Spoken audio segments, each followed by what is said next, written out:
봉독하실 말씀은 마태복음 22장 34절에서 46절 말씀입니다. 마태복음 22장 34절에서 46절까지의 말씀, 저 한 절 성도님 한 절 번갈아 교독하겠습니다.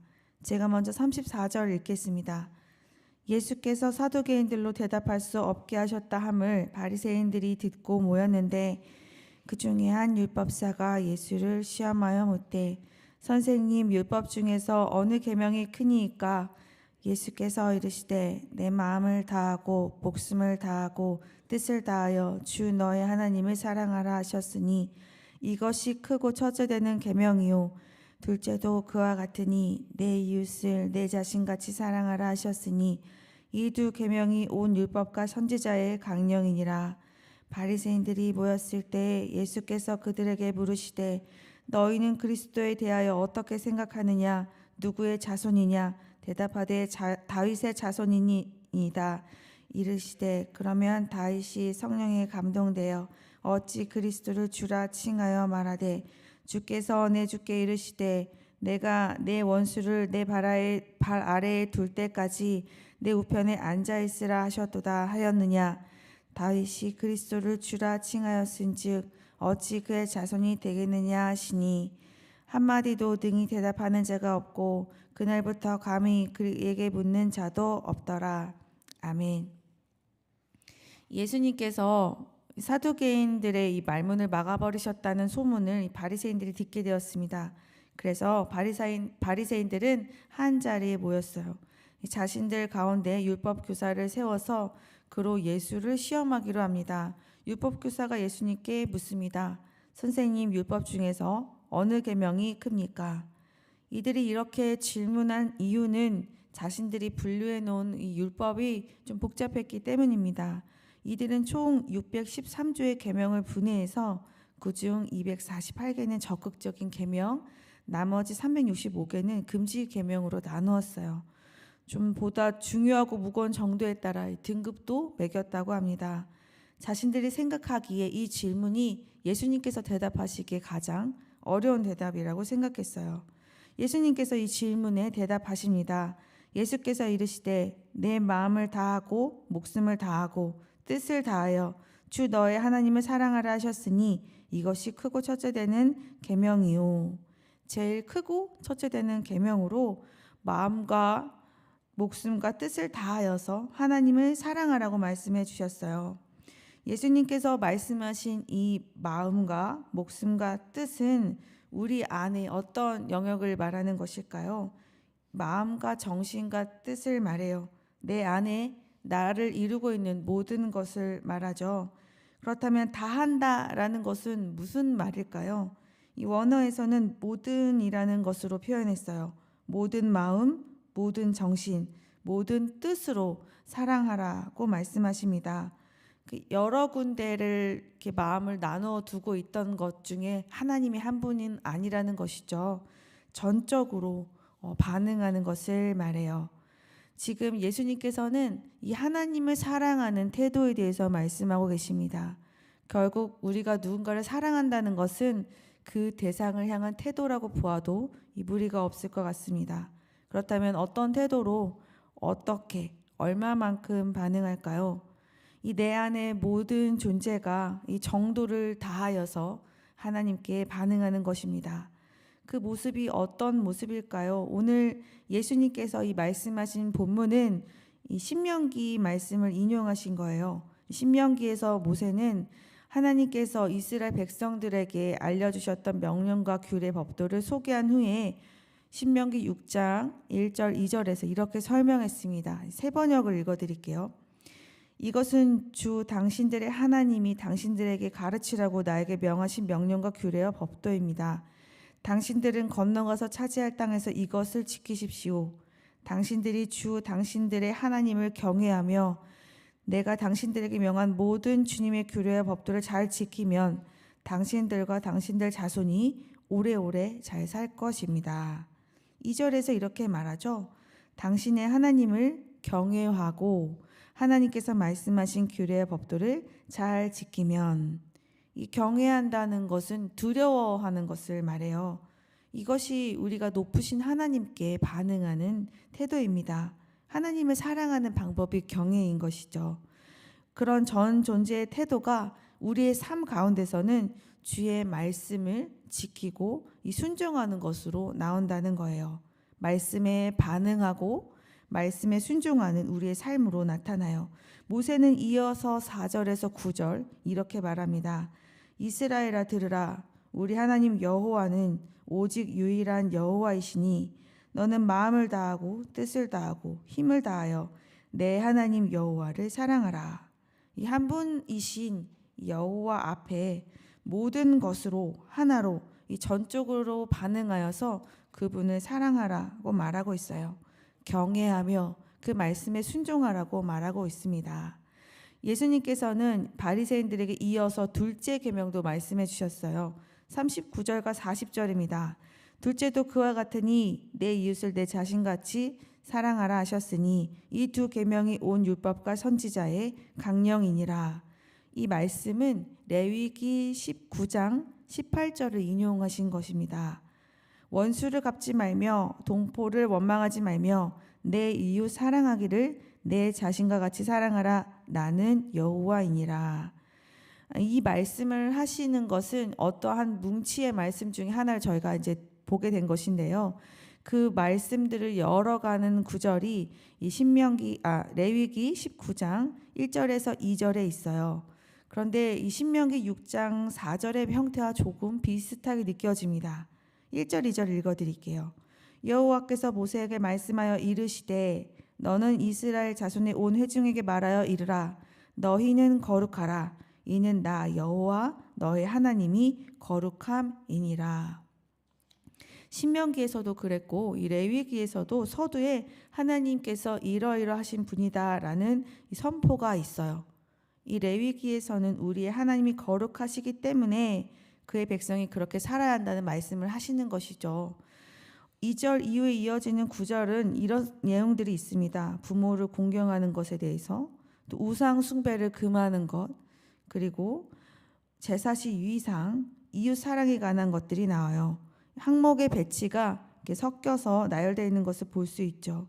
이것을 통해서 우리는 하나님을 사랑하는 것과 이웃을 사랑하는 삶이 다르지 않다는 것을 알 수 있습니다. 하나님이 이러이러하신 분이다. 그분을 사랑한다는 것은 그분과 관계를 맺은 것이잖아요. 그렇기 때문에 우리도 그렇게 살아야 한다는 말씀을 하고 계신 것이죠. 예수님께서도 그렇게 말씀하셨어요. 둘째도 그와 같으니 내 이웃을 내 자신과 같이 사랑하라. 하나님을 사랑할 때 모든 것을 다해서 사랑하는 것처럼 이웃을 사랑할 때도 최선을 다하여서 사랑하라고 말씀하셨어요. 이 내 자신처럼 사랑하라고 말씀하셨는데 나를 사랑하는 것처럼 이웃을 사랑하는 것은 어떤 것을 말할까요? 좀 레위기에 소개되어진 내용이 좀 더 구체적이어서 그것을 좀 살펴보겠습니다. 이 9절에서 14절까지인데요. 나눠서 한번 보겠습니다. 9절과 10절에서는 이 곡식을 거둘 때에 모퉁이에 있는 것은 추수하지 말고 남겨두라고 하셨어요. 그리고 걷다가 떨어진 이삭도 그냥 두라고 말씀하십니다. 그 이유는 가난한 사람과 거류민을 위해서였어요. 11절과 12절에서는 도둑질하거나 속이거나 서로 거짓말하지 말라고 말씀하세요. 이렇게 나쁜 행동을 하는 이유는 사실 나의 이익을 챙기기 위해서 그렇게 하는 것이죠. 13절에서는 억압하지 말라는 기록이 있습니다.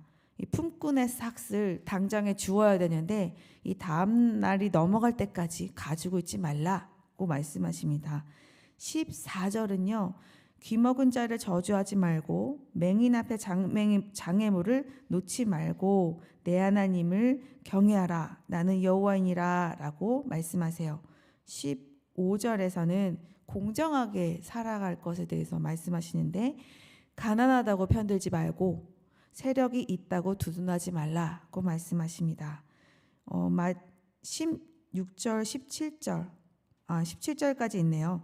16절에서 17절은 이 돌아다니면서 사람들을 흉보지 말고 남의 손해를 자신의 이익으로 삼지 말라고 말씀하세요. 그리고 이 견책하라는 말은 잘못한 것이 발견되었을 때 그것을 꾸짖는 것을 말하는데, 사실 이웃의 그런 잘못을 보고도 나와 상관이 없으니 그냥 내버려 두는 일들이 우리 안에 있잖아요.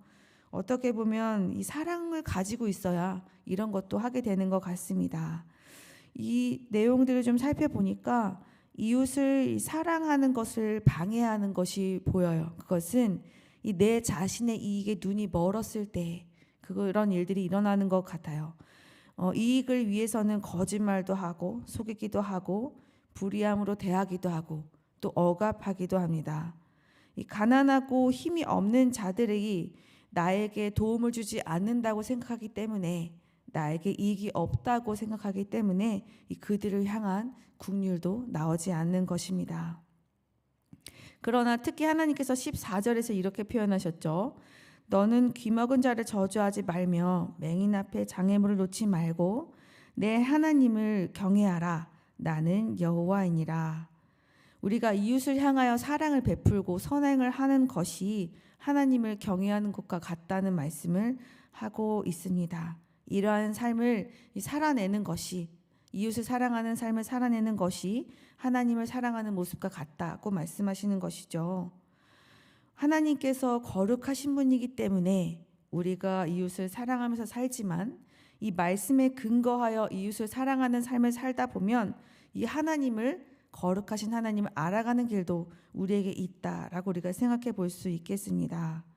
예수님께서 말씀하신 내 이웃을 너의 몸과 같이 사랑하라고 말씀하신 것은 내가 나의 이익에 대해서 정의한 것들을 이웃에게 적용해 보라는 말씀이었습니다. 우리는 주로 이 세상에서 우리의 이익을 차지하는 방법을 좀 경험하게 되는데요.